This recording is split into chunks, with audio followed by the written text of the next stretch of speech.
Jadi teman-teman UMKM ketika kita memproduksi barang, memang semuanya harus kita rencanakan. Oke. Barang ini apakah ada pemesannya atau belum? Jangan membuat barang itu tanpa perencanaan. Nanti kita punya resiko. Kalau barang sudah jadi mau kita kemana kan kita nggak tahu. Iya. Jadi setiap barang yang kita buat itu sesuai dengan permintaan dari pasar. Kemudian setelah kita memiliki perencanaan, segera perencanaan itu eksekusi. Susun langkah-langkah, bikin schedule, baru eksekusi, melibatkan resource termasuk SDM. Terakhir kita evaluasi. Dari mulai input, proses, output, kita semuanya harus melakukan evaluasi. 5, 4, 3, 2, 1.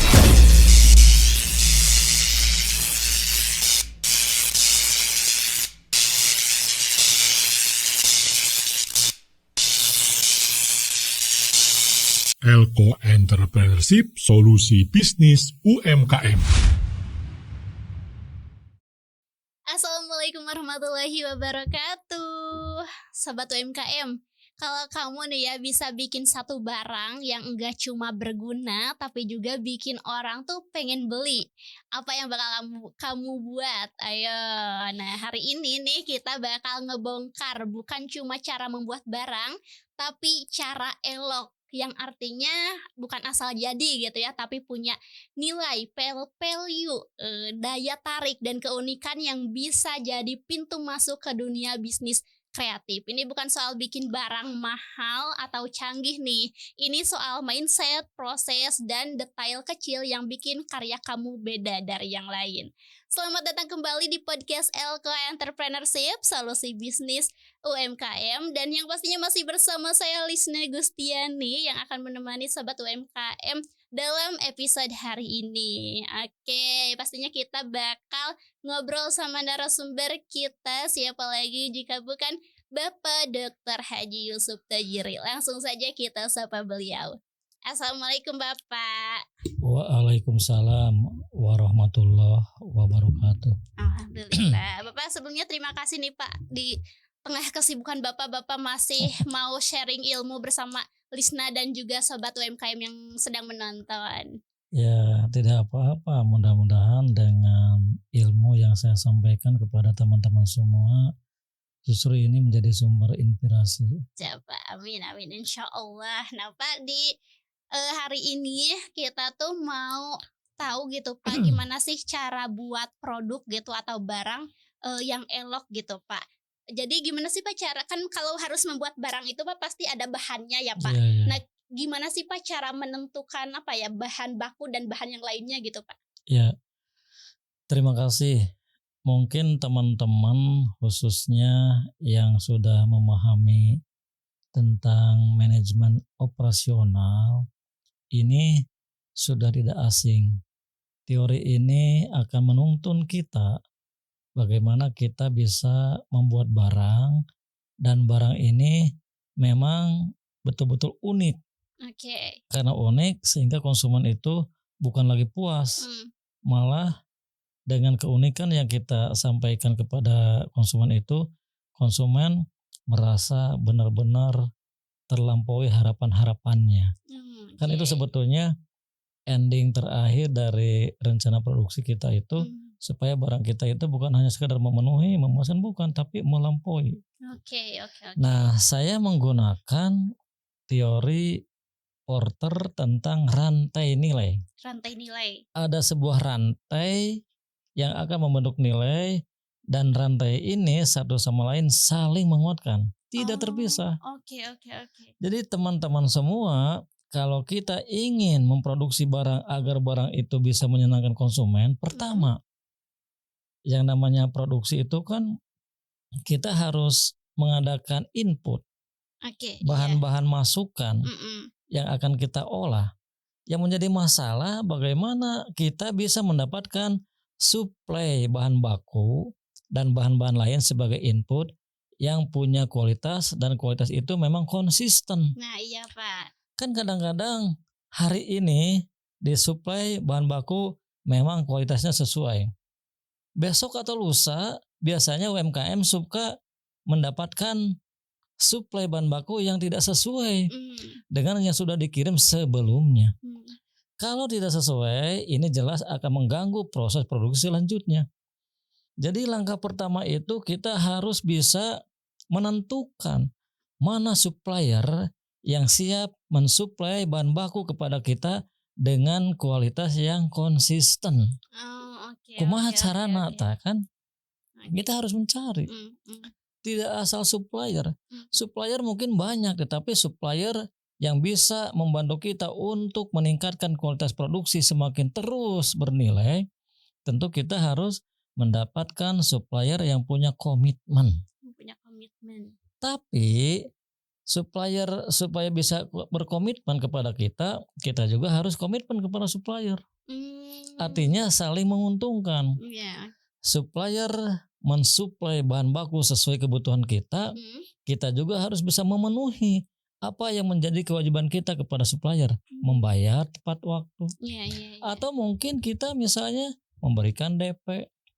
Jadi intinya pertama kita harus menentukan supplier yang bisa bekerja sama dengan kita.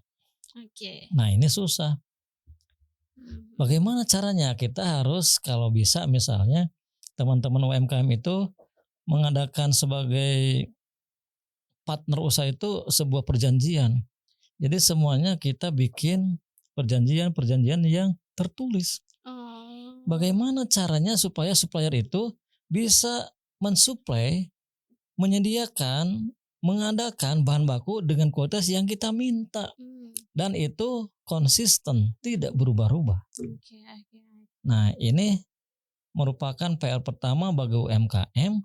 Ketika akan memproduksi barang, pastikan dulu suplai bahan baku itu memang selalu tersedia. Oke. Tersedia dalam bentuk jumlah, tersedia dalam bentuk kualitas. Kualitasnya tetap gitu, Pak. Iya, jangan sampai berubah-ubah. Mm. Kemudian setelah kita bisa melakukan kerjasama dengan para supplier atau misalnya supplier dengan kita membuat beberapa perjanjian, baru kita itu harus bisa melakukan proses produksi. Proses produksi, oke. Iya, membuat input produksi itu kita olah menggunakan teknologi. Teknologi juga teknologi yang bisa menghemat dalam proses produksi. Oke. Berarti langkah kedua teman-teman semua kita harus sudah bisa menentukan bagaimana teknologi proses. Kalau berbicara tentang teknologi tidak berarti kita harus serta-merta menggunakan mesin-mesin yang canggih.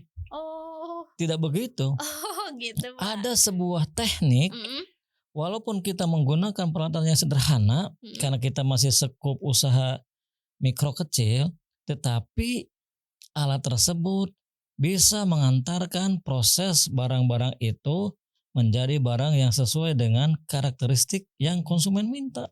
Oke. Itu tahapan yang kedua ya. Iya. Jadi kalau kata Porter namanya itu operation.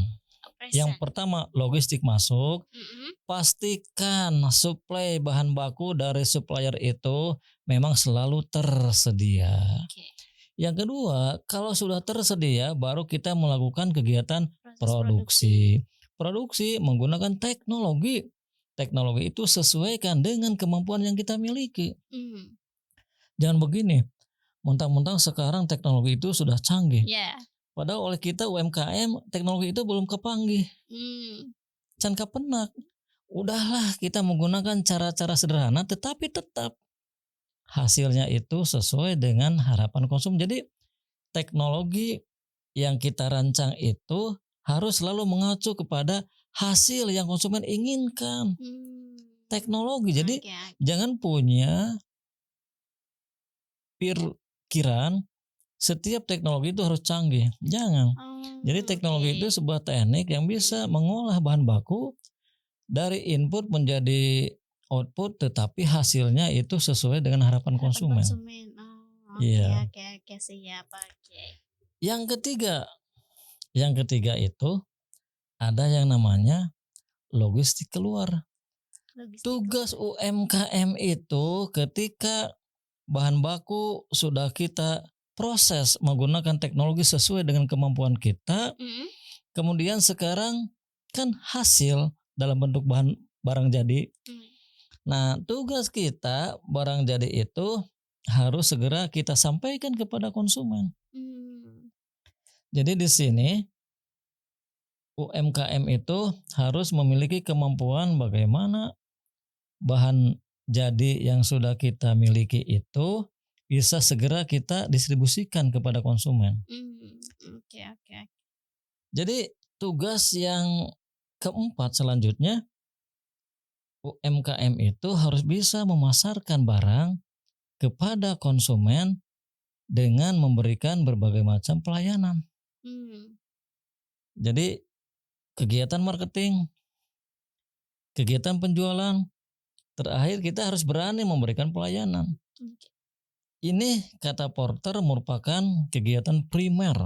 Kegiatan primer. Iya, kegiatan utama dalam melaksanakan sebuah proses produksi.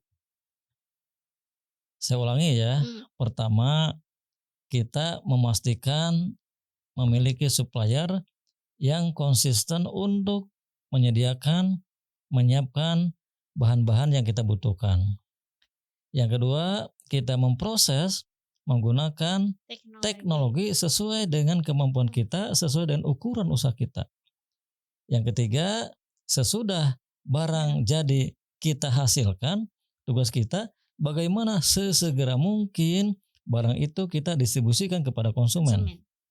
Itu melalui kegiatan pemasaran, kemudian penjualan, dan terakhir kita memberikan pelayanan. Layanan. Nah, ini kata Porter merupakan kegiatan primer, Mm. belum sekunder. Nanti akan kita bahas. Oke, Mungkin oke, dari Lisna oke. ada pertanyaan dulu. Siap, gitu. siap. Oke, Pak. Barusan nih Pak di yang apa? Proses produksi gitu Pak ya. Gimana sih Pak cara memproses suatu barang itu? Apakah maksudnya tuh ada langkah-langkah atau teorinya gitu Pak? Kan kemarin kita sudah bahas tentang rencana untuk membuat barang atau produk. Iya. Pertama kan ada perencanaan produksi. Mm-mm. Barang apa yang akan kita buat, itu kita lakukan setelah kita riset pasar. Iya. Yang kedua ada yang namanya routing. Tahapan-tahapan yang akan kita lalui supaya kita bisa menyelesaikan pekerjaan ini. Yang ketiga scheduling. Scheduling itu kita membuat jadwal. Kapan mulai, kapan selesai. Kalau terjadwal semuanya kita bisa pantau. Mm. Yang keempat baru kita action atau dispatching, itu kita melakukan kegiatan perencanaan usaha itu ke dalam kegiatan sehari-hari. Misalnya dari mulai input produksi, kemudian proses produksi, kemudian output dari hasil proses produksi. Kan begitu. Nah, terakhir kan ada evaluasi. Oke. Nah, itu secara teori. Jadi teman-teman UMKM ketika kita memproduksi barang, memang semuanya harus kita rencanakan. Oke. Barang ini apakah ada pemesannya atau Mm. belum. Mm. Jangan membuat barang itu tanpa perencanaan. Mm. Nanti Oke. kita punya resiko. Mm. Kalau barang sudah jadi mau kita kemana kan kita nggak tahu. Iya. Jadi setiap barang yang kita buat itu sesuai dengan permintaan dari pasar. Oke. Kemudian setelah kita memiliki perencanaan, segera perencanaan itu eksekusi. Eksekusi. Oke. Susun langkah-langkah, bikin schedule, baru eksekusi, melibatkan resource termasuk SDM. Terakhir Oke, kita oke. evaluasi. Dari mulai input, proses, output, kita semuanya harus melakukan evaluasi. Pasti sukses. Iya, oke. Bapak, tapi seberapa besar sih Pak perbedaan nih Pak antara barang yang kita buat dengan rencana matang dengan barang yang tanpa rencana atau asal-asalan gitu Pak? Kalau tanpa rencana, saya pikir mungkin hasilnya pun di luar rencana. Jadi kita nggak pernah tahu barang ini akan seperti apa.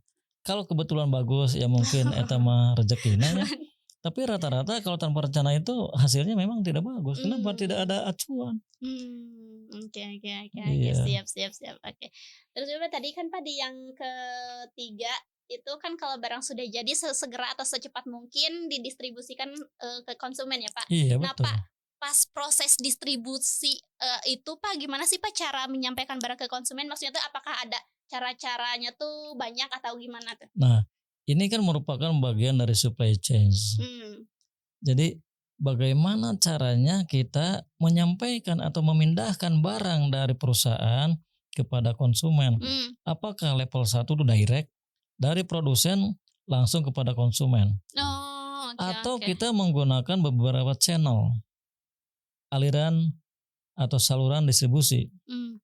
Misalnya kita menggunakan, ada yang namanya grosir, ada Oh, yang namanya retailer, iya ada iya yang iya. namanya agen. Oh. Pokoknya tergantung dari kemampuan yang sudah kita hitung, Hmm. langsung atau melalui beberapa channel, Hmm. begitu. Oke oke oke. Jadi ada beberapa cara ya Pak, bisa barang kita langsung ini ke konsumen atau bisa juga melewati tadi ya Iya, grosir gitu ya Pak? biasanya kalau UMKM itu suka direct, level 0. Dia menyampaikan barang itu langsung kepada end Mmm. user. Oh, oke Kenapa? oke. Karena dia sendiri bisa melakukan Mhm. dan produksi dia sendiri kan belum banyak. Iya iya Tapi iya. kalau sudah berbicara dengan pabrik, Mhm. itu biasanya menggunakan channel, saluran Mmm. distribusi. Oke oke oke oke. Jadi semuanya tergantung kepada perhitungan dari sisi keuangan tuh efisien atau bagaimana, Iya iya iya gitu. iya. Oke oke oke. Nah Bapak, kan Pak barang tuh kalau udah di pasar atau mungkin, barang yang kita produksi itu pasti punya kompetitor ya Pak ya, Iya punya iya. pesaing. Gimana sih Pak cara menghadapi pesaing gitu Pak? Ya kalau kita menghadapi pesaing tentu kita akan melakukan dengan cara-cara yang memang masuk akal ya, artinya Mmm. tidak punya niatan untuk selalu mengalahkan pesaing. Oh, Atau kalau oke. kita ingin mengalahkan pesaing Mhm. dengan cara-cara yang soft ya, tidak boleh dengan kekerasan Oh, seperti oke oke. misal banting harga atau memberikan pencitraan produk pesaing yang negatif, tidak boleh, itu kan black Mmm. campaign, itu tidak boleh. Oh. Jadi pesaing itu satu, kalau memang tidak bisa kita jadikan mitra, kita tentu akan mengambil pasar yang biasa pesaing kuasa itu dengan cara melakukan proses produksi yang bisa menjadikan produk kita itu memang memiliki beberapa keunggulan, Mmm. ada value. Jadi nilai yang kita miliki itu ternyata memiliki multi. Oke oke oke Jadi oke. banyak nilai-nilai yang kita tawarkan kepada konsumen, Mhm. sehingga konsumen itu selain setia juga dia akan membawa konsumen lain, Iya iya konsumen iya. yang berasal dari pesaing. Oke Jadi oke oke. kuncinya itu kita harus bisa membuat barang supaya barang ini memberikan beberapa keunikan, keunggulan Mmm. itu. Oke oke oke. Keunikan dan keunggulan gitu ya, Pak, Iya. ya. Oke, tapi Pak,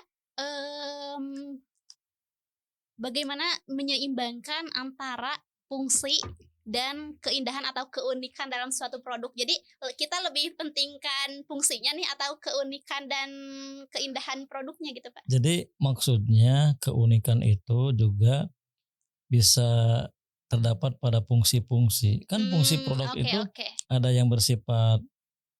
fungsional, fungsi fisik dari sebuah produk, ada juga fungsi emosional. Kita bisa Oh. memasukkan keunikan itu pertama dari bentuk memang unik, dari rasa memang unik, Mmm. dari model memang unik, dari ukuran memang unik, dan lagi pelayanan dari perusahaan itu juga memberikan manfaat yang luar biasa. Mmm. Kita selalu menyapa, kita Oke. selalu menghargai, Mmm. kita selalu menyebut nama. Mmm. Pokoknya bagaimana pelayanan yang kita berikan kepada konsumen itu seakan memuliakan konsumen. Mmm. Itu saya pikir merupakan nilai-nilai keunikan. Iya iya Jadi iya. keunikan itu bisa dalam bentuk fungsional maupun Mmm. emosional. Oke oke oke oke oke. Siap.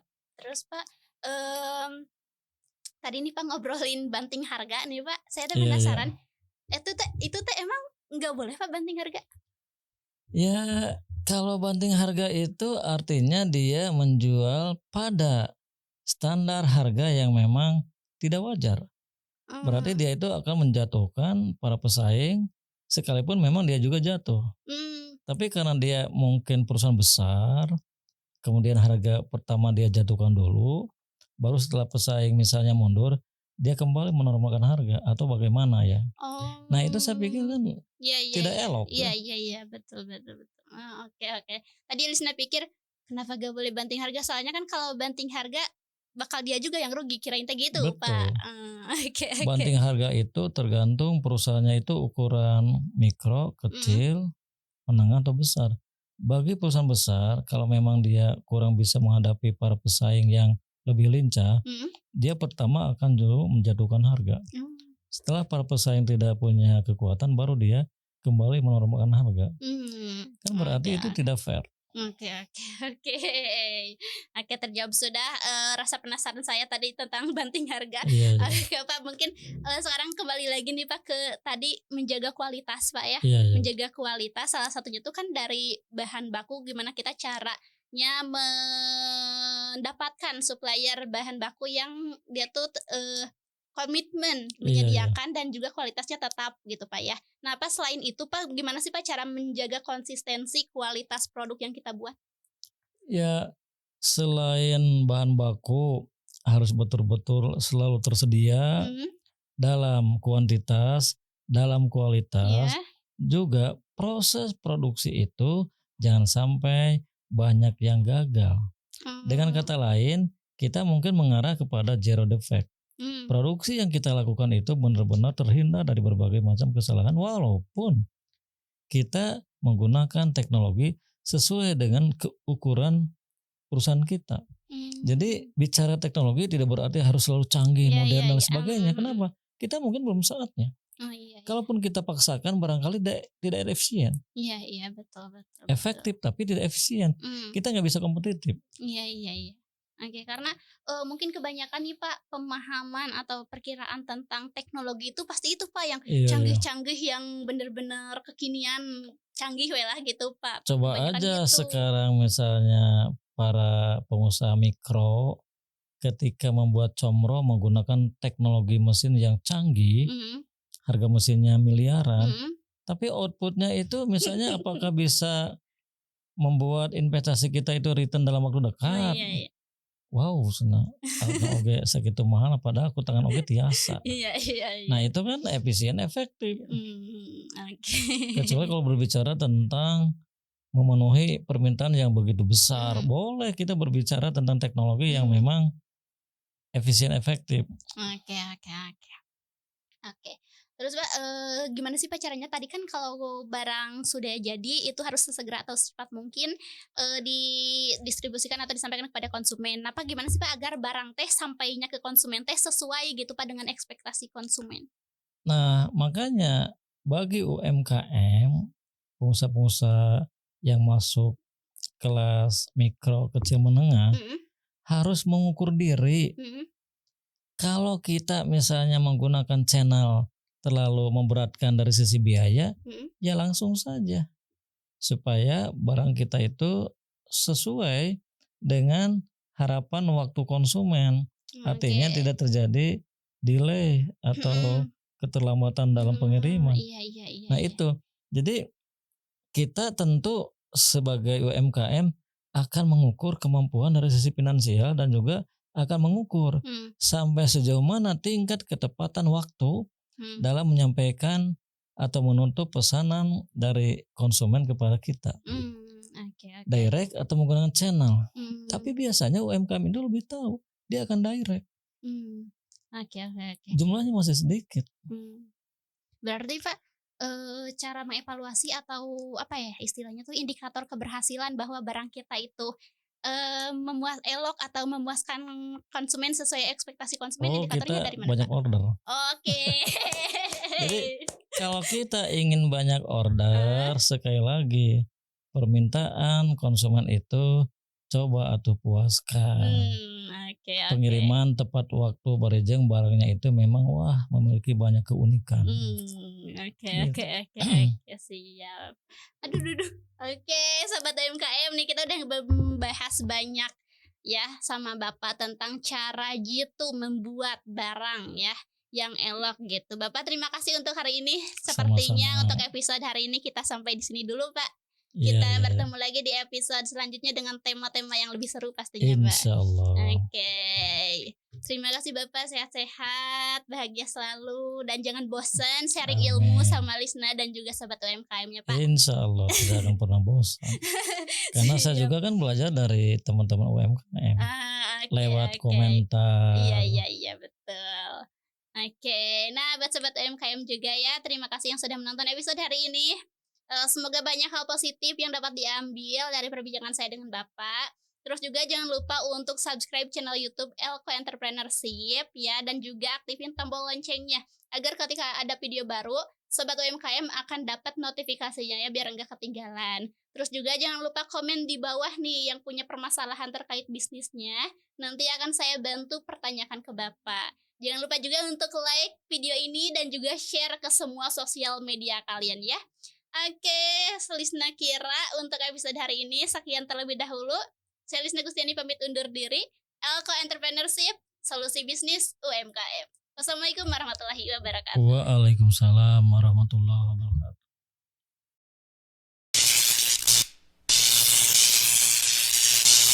Elko Entrepreneurship, solusi bisnis UMKM.